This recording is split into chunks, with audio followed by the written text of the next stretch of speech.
Brazil, I'm Devastated. O crítico francês André Bazin dizia que o cinema é uma janela para o mundo. Já o crítico norte-americano Roger Ebert dizia que o cinema é uma máquina de gerar empatia. Em A Baleia, o novo filme dirigido pelo Darren Aronofsky, o mundo para o qual essa janela se abre é a sala da casa do protagonista, vivido pelo Brendan Fraser, onde ele trabalha como um professor de faculdade online. E a empatia que o filme desperta e constrói no espectador tem a ver com como ele utilizou, de maneira obviamente inconsciente, a compulsão alimentar, o consumo de comida supercalórica para tentar lidar com o luto. É um drama pesado, é um drama cheio de gatilhos, como vocês podem perceber tanto nessa breve descrição que eu usei para introduzir essa crítica, quanto também assistindo aos trailers, materiais de divulgação do filme, ouvindo as polêmicas, mas ele é muito eficiente como drama e também é um ótimo filme sobre a experiência da pandemia e principalmente sobre as consequências de viver em isolamento. O professor universitário Charlie, Brendan Fraser, perdeu o namorado de forma trágica e se entregou ao consumo exagerado de alimentos ultraprocessados, ganhando muito peso muito rápido. Por trás do semi-anonimato da câmera desligada em suas aulas online, ele sofre as consequências da obesidade mórbida, contando apenas com a cunhada Liz Hongshao para auxiliá-lo em suas tarefas diárias. Ele não tem muito tempo de vida e vai tentar reconquistar a filha Ellie,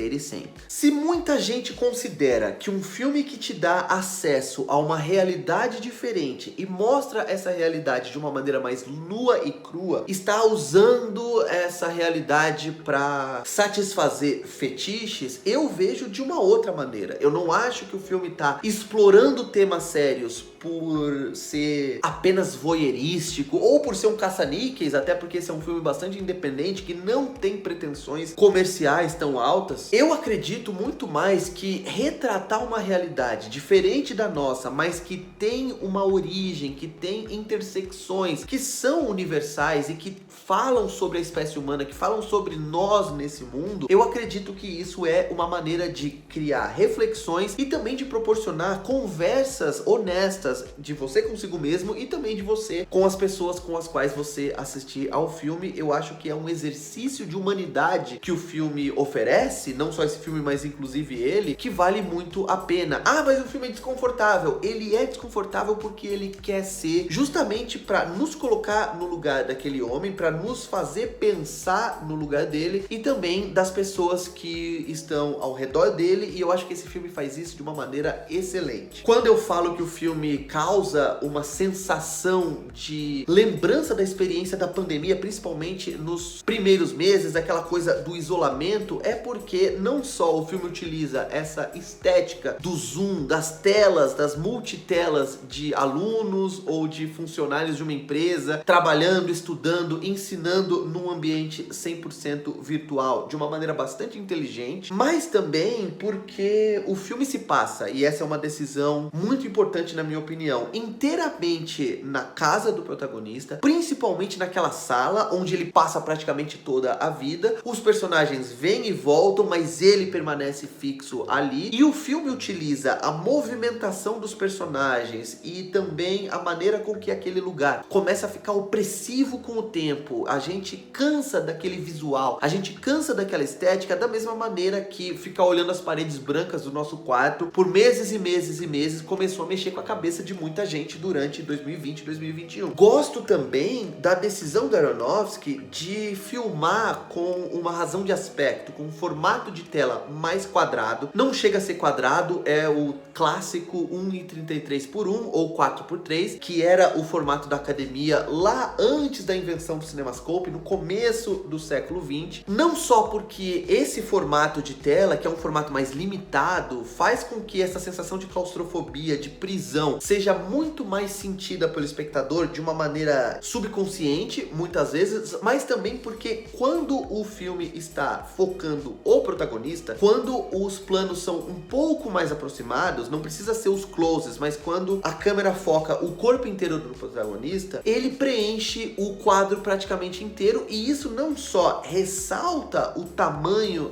que aquele cara chegou, como também a sensação dele de dificuldade de mobilidade dentro daquele local. É óbvio que qualquer análise que você for assistir ou ler em relação ao filme, mesmo de quem não gostou do filme, vai falar muito bem da maquiagem, que é um trabalho de maquiagem espetacular. Eu não gosto tanto, ou eu não acho que seja tão surpreendente, quando você vê o protagonista sem camisa em pé se locomovendo. Eu acho que é meio que claro que é maquiagem, mas principalmente quando a gente tá vendo planos do peito pra cima do protagonista, mesmo de camisa, aí dá pra ver, né, as papadas, dá pra ver o pescoço, o começo do peito e principalmente o rosto do personagem. É um trabalho absolutamente maravilhoso, porque permite inclusive que as expressões, que as articulações faciais do personagem sejam bastante convincentes. Em nenhum momento a gente vê o Brendan Fraser debaixo daquela maquiagem se esforçando para interpretar. Não, ele parece estar muito à vontade, e a maquiagem, ao invés de criar uma ilusão de interpretação ou então de dificultar a interpretação do ator, ela apenas favorece essa interpretação. Então essa combinação de maquiagem e interpretação funciona muito bem. O Brendan Fraser, na maneira de olhar, na maneira de falar, ele constrói um personagem que muitas vezes não precisa dizer o que sente. O filme não tem nenhum diálogo sobre autocomiseração, não tem nenhum diálogo sobre conflitos internos entre aquilo que o meu corpo quer e aquilo que eu me culpo por fazer. O filme não tem nenhum diálogo sobre compulsão, sobre impulsos, sobre autorrepulsa, mas tudo isso está na maneira com que o Brendan Fraser interage com os outros personagens, interage com a comida, interage com os alunos ali através da tela do computador, interage com os textos que ele pega, os objetos que ele manuseia ao longo do filme. É uma interpretação maravilhosa. A Liz, que é vivida pela Hong Chau, que é a segunda ou terceira personagem mais importante do filme, sempre que interage com ele, eu acho muito legal, porque toda vez que ele diz Liz, ou então ele pergunta Liz, ou então ele fala Liz, do jeito que ele usa o tom de voz pra falar o nome dela, a gente já entende o que ele tá querendo dizer dentro de uma lógica de uma relação que já se tornou tão íntima que eles sabem se comunicar com pouquíssimas palavras, e o ator manda tão bem que essa comunicação também chega até o espectador. O filme trata desse tema que eu falei, do tema da compulsão, do tema dos vícios e do tema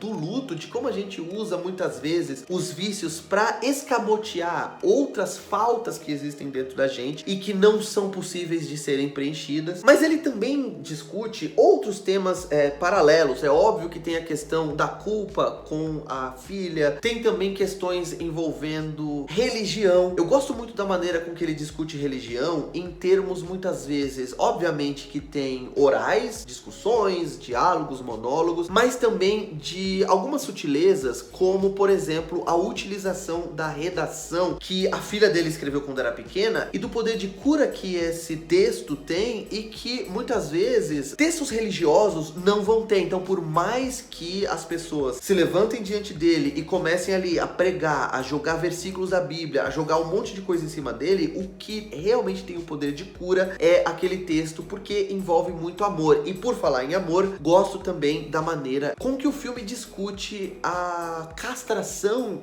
do amor feita pela religião e como a religião vai tratar o relacionamento que aquele cara teve como algo do diabo apenas por ter sido um relacionamento homossexual. Eu acho que todas essas discussões ajudam a compor a complexidade desse personagem e, como eu falei anteriormente, nos fazem pensar e geram conversas que eu acho que são muito importantes. Se vocês assistirem ao filme, venham aqui dizer o que vocês acharam, se concordam ou discordam dos pontos que eu apresentei nessa crítica, se gostaram como eu ou não, e claro, né, se inscreve no canal, curte esse vídeo, clica no sininho e em sempre para sempre receber notificações de vídeos novos por aqui. E por hoje é isso, um abraço, tchau!